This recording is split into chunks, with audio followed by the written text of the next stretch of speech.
हाँ जी, नमस्कार। पीछे हम जान चुके कि डी ब्रोगली ने जो इक्वेशन हमें बताई उसका डेरिवेशन क्या था और उसको करेक्ट कर चुके हम काइनेटिक एनर्जी के साथ। इस वीडियो में हम जानेंगे कि डी ब्रोगली की लिमिटेशंस क्या रही।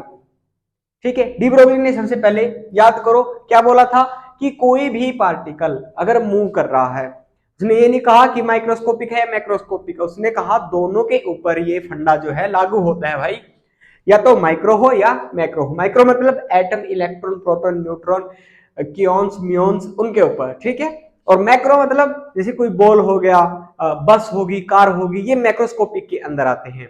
तो उसने ये नहीं कहा कि माइक्रोस्कोपिक के लिए मैक्रो के लिए, उसने कहा कि कोई भी मूविंग पार्टिकल है, अगर पार्टिकल मूव कर रहा है तो उसके साथ एक वेव एसोसिएटेड होगी। और उस वेव को हम कैसे निकालते थे? उस वेव को हम निकालते थे lambda equal to H upon M into V. ठीक है, एम क्या है? Mass of the object, V क्या है? Velocity of the object, H क्या है?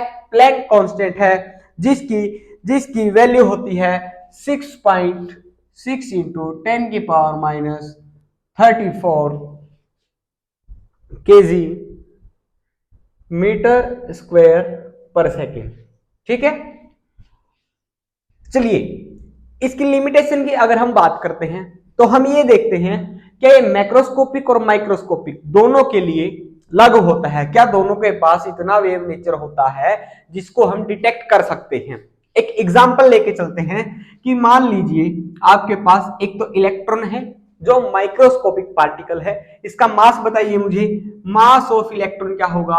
9.1 इंटू 10 की पावर माइनस 31 केजी होता है भाई। ठीक है, एक हम मान लेते हैं अपने पास क्या है, कोई कार है जो छोटी खिलौने वाली कार आती है। ठीक है, उसका वेट जो है, मान लीजिए आप, मास ऑफ कार मान लेते हैं हम 0.1 केजी है। ठीक है, मान लेते हैं कि 0.1 केजी है, इलेक्ट्रॉन का 9.1 इंटू 10 की पावर माइनस 31 केजी है। ये माइक्रोस्कोपिक पार्टिकल है। इलेक्ट्रॉन क्या है भाई? ये है माइक्रोस्कोपिक पार्टिकल, माइक्रोस्कोपिक, ये है माइक्रोस्कोपिक। और कार क्या है अपने पास? Macroscopic, macroscopic. ठीक है, मैक्रोस्कोपिक हो गया। एक चीज और मान लेते हैं, इनके पास जो वेलोसिटी है उसको कांस्टेंट कर देते हैं 10 की पावर 5। ठीक है, 10 की पावर 5 मीटर पर सेकंड के हिसाब से ये चल रहे हैं। ठीक है, दोनों चीजें, जो इलेक्ट्रॉन है और जो अपने पास कार है, दोनों 10 की पावर 5 मीटर पर सेकंड के हिसाब से जो है मूव कर रहे हैं। अब इसके लिए आप जो है वेव नेचर निकालिए। इसके लिए आप वेव एसोसिएटेड है उसकी लेंथ देखिए क्या आएगी, लैम्डा है अपने पास। ठीक है, एच की वैल्यू अगर मैं इलेक्ट्रॉन के लिए निकालता हूं और यहां पर हम कार के लिए निकाल लेते हैं, अगर हम जब इलेक्ट्रॉन के लिए निकालते हैं तो एच दोनों के अंदर कांस्टेंट रहेगा -34। मास क्या है? 9.1 इंटू 10 की पावर माइनस 31 केजी और 10 के पावर 5 मीटर पर सेकंड से ये चल रहे हैं। ओके, कार देखिए, एच की वैल्यू कांस्टेंट रहेगी 6.6 इंटू 10 की पावर माइनस 34 अपॉन वेट क्या था? 0.1 केजी था, इंटू में वेलोसिटी दोनों की सेम है।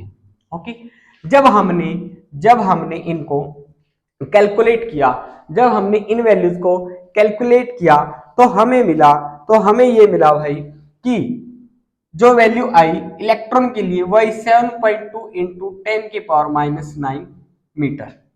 ओके, 7.2 इंटू 10 की पावर माइनस 9 मीटर। और जब मैंने कैलकुलेट किया कार के लिए तो अपने पास निकल के आती है 6.6 इंटू 10 की पावर माइनस 38 मीटर।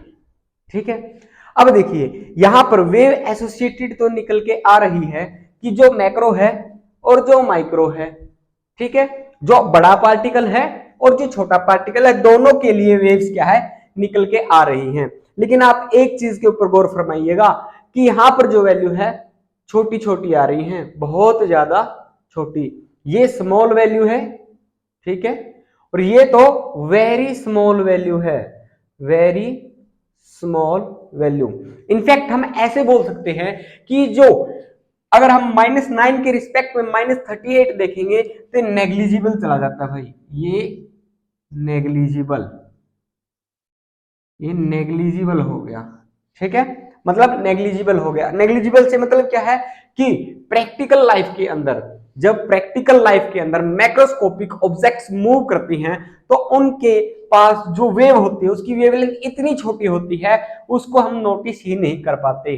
तो ये लिमिटेशन थी डी ब्रोगली की वो सिर्फ प्रैक्टिकली माइक्रोस्कोपिक माइक्रोस्कोपिक ऑब्जेक्ट्स के ऊपर लागू होता है।